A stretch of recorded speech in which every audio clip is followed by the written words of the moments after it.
Have you ever noticed that the person with the most power in a room is rarely the person trying hardest to prove it? They don't explain every decision. They don't react to every insult. They don't need everyone to agree with them. And strangely, people often pay more attention to them.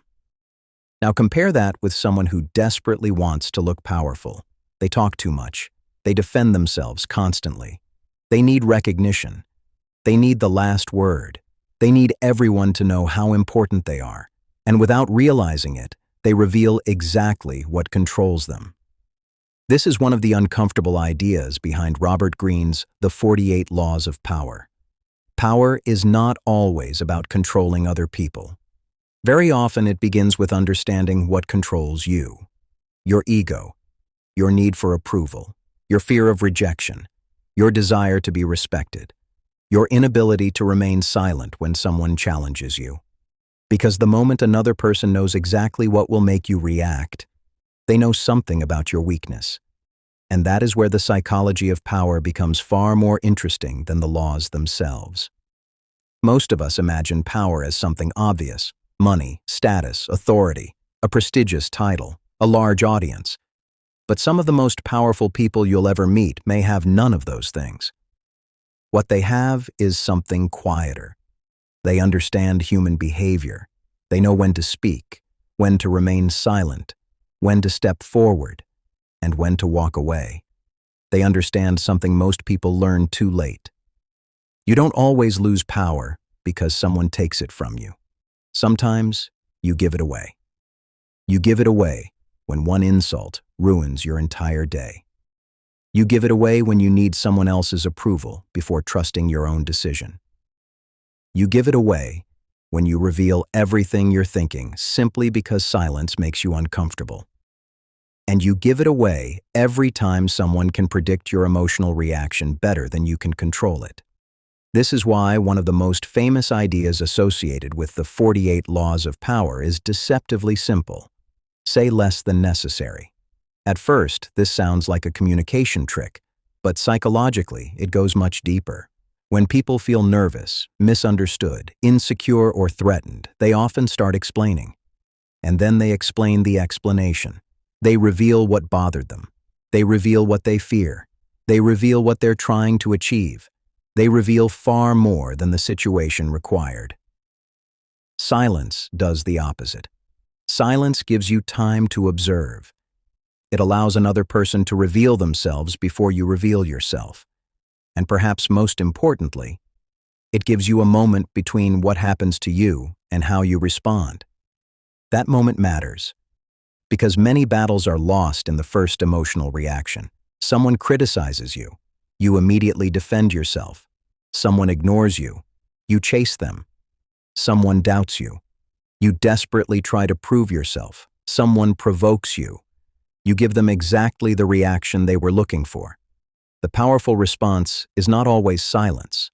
Sometimes you absolutely need to speak.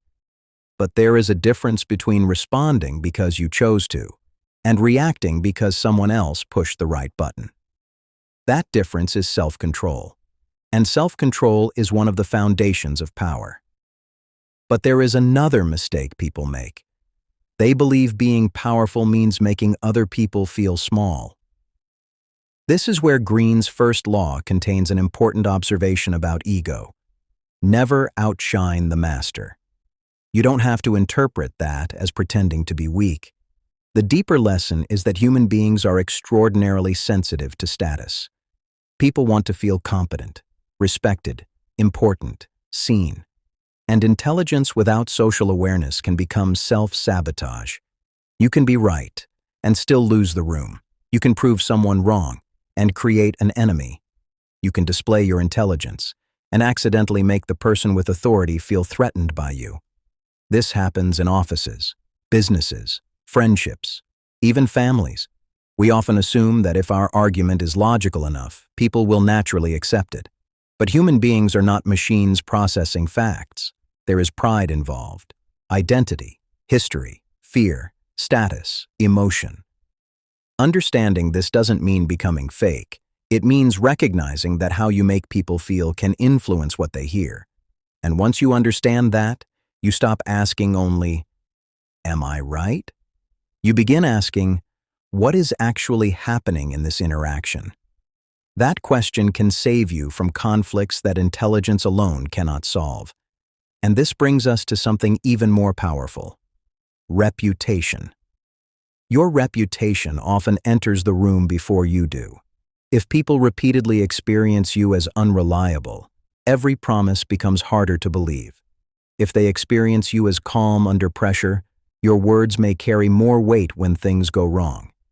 If you constantly abandon your boundaries, people may eventually stop believing those boundaries are real. This is why reputation is not simply about looking impressive. It is the pattern people learn to associate with your name. And patterns are built slowly. One decision, one promise, one reaction at a time. The problem is that many people sacrifice long-term reputation for short-term emotional satisfaction. They win the argument, but lose trust. They expose someone's weakness, but reveal their own character. They get revenge, but become known as someone who cannot be trusted. They gain attention, but lose respect. That is not power. That is an expensive victory. Real influence compounds. People learn what to expect from you, and eventually, consistency becomes credibility. But now we reach one of the most misunderstood parts of power: absence. There is a reason things often become more noticeable when they disappear. Attention adapts. What is constantly available can slowly become invisible. You see this everywhere. A person answers every message immediately, always says yes, always appears when called, always sacrifices their own priorities. At first, people may appreciate it. Eventually, some begin expecting it. And what was once generosity becomes the minimum. This does not mean you should disappear to make people chase you. That turns human relationships into a childish game. The better lesson is simpler. Do not make your entire identity permanently available for other people's consumption. Have priorities. Have boundaries. Have work that matters to you. Have a life that does not require constant validation. Your absence should not be a manipulation. It should sometimes be the natural consequence of having somewhere meaningful to place your attention. And ironically, people who don't desperately demand attention often command more of it. But this is where the 48 laws of power can become dangerous. Because once you begin seeing the patterns, it becomes tempting to turn every interaction into a strategy. Every friendship becomes leverage. Every conversation becomes positioning. Every weakness becomes an opportunity. Every person becomes something to manage. And if you go far enough down that road, you may become very good at playing the game while becoming incapable of trusting anyone inside it. That is not mastery. That is another kind of prison. The purpose of understanding power should not be to become obsessed with controlling people. It should be to recognize the game when someone tries to play it with you. Consider flattery. Most people believe manipulation works by making you feel bad. Sometimes it works by making you feel wonderful. Someone tells you exactly what your ego wants to hear. They make you feel unusually important, exceptionally intelligent, different from everyone else. And once your ego becomes invested in that image, you may become easier to influence. The same thing happens with fear. Someone creates urgency. Decide now. You'll lose this opportunity. Everyone else already understands. Suddenly, you're no longer making a decision. You're escaping discomfort. This is why self-awareness protects you. If you know that praise makes you reckless, you become more careful around praise. If you know rejection makes you desperate, you stop making important decisions while trying to win someone back. If you know criticism makes you angry, you learn not to respond while anger is choosing your words. The person who understands their own emotional triggers becomes much harder to manipulate. And perhaps that is one of the most useful ways to read Greene's book. Not as 48 instructions for controlling the world, but as 48 warnings about how easily human beings can be influenced. There is another lesson that matters enormously.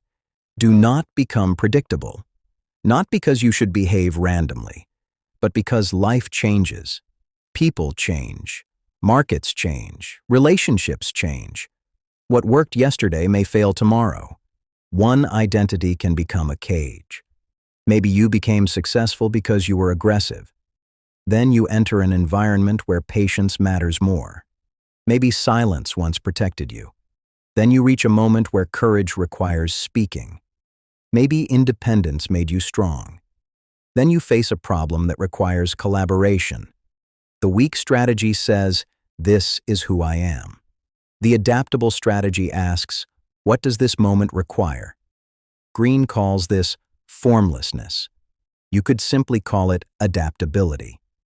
And adaptability is powerful because rigid people are easy to anticipate. They respond to every situation using the same emotional script. Criticism, anger, rejection, chasing, success, ego, failure, collapse. But when you stop being controlled by automatic reactions, you gain options, and options create freedom. There is a deeper paradox here. The more desperately you chase power, the more power you can give away. If you need everyone to respect you, disrespect controls you. If you need everyone to admire you, criticism controls you. If you need to win every argument, provocation controls you. If you need people to fear you, their resistance controls you. And if you need everyone to believe you're powerful, you may spend your entire life performing power instead of possessing it. This is why the strongest lesson from a book famous for manipulation may actually be about self-mastery. Imagine two people. One knows every psychological trick in the book.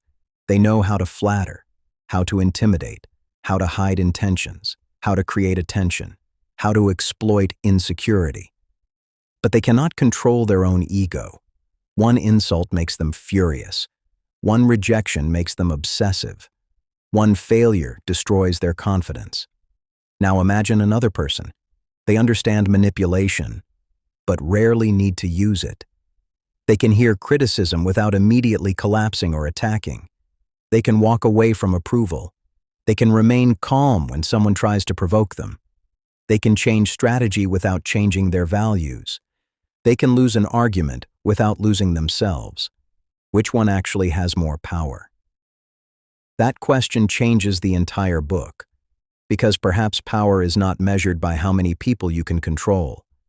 Perhaps it is measured by how difficult you are to control. And that doesn't mean becoming emotionless. It means knowing the difference between having an emotion and obeying it. You can feel anger without letting anger write the message. You can feel insecure without begging for validation. You can feel afraid without allowing fear to make every decision. You can want recognition without sacrificing your character to receive it. That is a quieter form of power. But it is much harder to take away from you. So if you remember only a few things from the 48 laws of power, remember these. Protect your reputation by becoming someone whose actions can be trusted. Do not explain yourself simply because silence feels uncomfortable. Understand ego, especially your own. Never confuse attention with respect. Do not turn availability into self-abandonment. Learn people's motivations so you can understand them, not exploit them. Stay adaptable enough to change your strategy without losing your principles. And above all, pay attention to anything that can make you react without thinking, because that is often where another person can gain influence over you. Robert Greene wrote about kings, courtiers, strategists, seducers, politicians, and people fighting for position. But the modern battlefield often looks much more ordinary. It's the meeting where someone tries to take credit for your work, the relationship where someone uses silence to make you chase them, the argument designed to provoke you, the compliment designed to lower your guard, the pressure to prove yourself, the fear of being excluded, the need to be seen.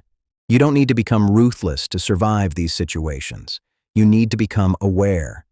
Because once you can see the pattern, you don't have to automatically participate in it. And maybe that is the distinction between manipulation and wisdom.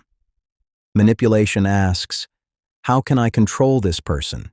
Wisdom asks, what is happening here, and how do I respond without losing control of myself? One question makes you dependent on power over other people. The other builds power within yourself. So the next time someone challenges your ego, pause. The next time you feel desperate to prove yourself, pause. The next time someone pressures you into an immediate decision, pause. And ask yourself, am I choosing my next move, or is someone choosing it for me?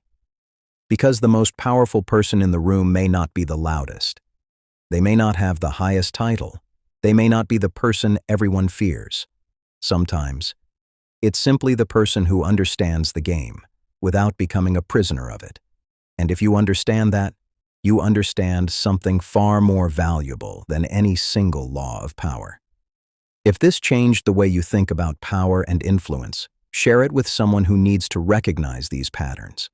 And if you enjoy turning powerful books into practical ideas you can actually use in everyday life, subscribe to Vera Mind.